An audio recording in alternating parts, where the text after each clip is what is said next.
और एक प्रार्थना ही हम बरेली में करने के लिए आए हैं। एक प्रार्थना है जो हमारे जीवन से जुड़ी है, जो हमारे धर्म से जुड़ा है, जो हमारे अस्तित्व से जुड़ा है। एक प्रार्थना ही हम गांव नगर में करने के लिए भ्रमण कर रहे हैं। हर एक व्यक्ति, हर एक घर का हर एक सदस्य चाहता है हमारा घर द्वार सबसे बेहतर हो, हमारा घर द्वार सबसे सुरक्षित हो। सबकी कामना रहती है सबसे बेहतर मेरा द्वार हो, मेरा घर हो, सबसे सुरक्षित मेरा घर हो। एक प्रत्येक व्यक्ति की चाह रहती है सबसे सुरक्षित और सबसे बेहतर। लेकिन हम वहां पर रहते आवास है, जीवन नहीं है।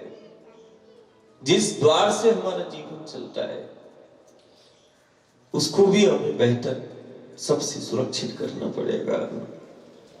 आज कहीं ना कहीं जिस द्वार से हमारा गांव नगर और प्रांत का जीवन चलता है वो द्वार जो है धीरे धीरे खत्म होते जा रहे हैं।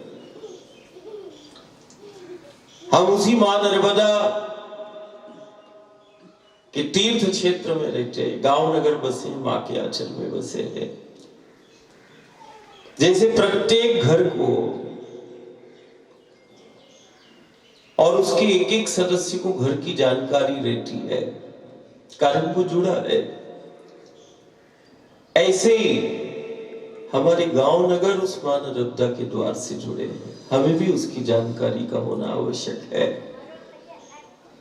हम मां के किसी एक भाग को, स्वरूप को देख रहे हैं, अपने घाट जो निकट घाट है।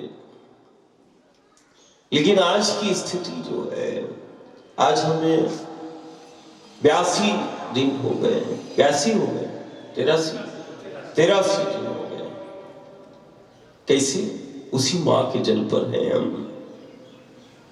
क्या आवश्यकता पड़ी कि गांव और घर का हमने अन्न, आहार और फलाहार का त्याग कर दिया? कुछ तो कारण होगा। क्यों गांव नगर में और घर का हमने अन्न और आहार को हमने छोड़ दिया? उस द्वार के लिए छोड़ा है, उसको सुरक्षित करने के लिए छोड़ा है, जिससे हमारे गांव नगर और प्रांत जो है वो पलते हैं, जिस द्वार से हमें जीवन मिलता है। जवाबदार जिम्मेदार जो है शासन प्रशासन जो है, राज्य सरकारें, सब नर्मदा भक्त है, सब नर्मदा पुत्र है। जैसे हम राष्ट्र के बात सुरक्षा की आ जाए तो क्या पक्ष क्या विपक्ष है, ये राजनीतिक वो नहीं है। ये तो हम जीवन रक्षा की बात कर रहे हैं। जैसे जीवन रक्षा सर्वोपरि है, राष्ट्र रक्षा सर्वोपरि है। आज यदि गाँव का जीवन के साथ कोई छेड़खानी करेगा तो मुझे लगता है कि गाँव कितने ही भागों में बटा हो, गाँव अपने जीवन को सुरक्षित करने के लिए जो है एक होगा। अभी तक बड़ी विडंबना है कि जब जब नर्मदा के शुद्धिकरण, संरक्षण और संवर्धन के प्रयास जो है, जो मिलकर करना चाहिए, जो लोकतंत्र के मंदिर में जो बैठे हुए हैं, वो कहते हैं कि प्रदेश का वो आधार ही है, वो मां नर्मदा है। लोकतंत्र के मंदिर, जैसे हम अपने द्वार पर मंदिरों में भक्त प्रेमी ये मां नर्मदा की चर्चा कर रहे हैं, वैसे वो लोकतंत्र के मंदिर में पक्ष और विपक्ष एक होके मां नर्मदा के संरक्षण और संवर्धन पर ठोस नीति और कानून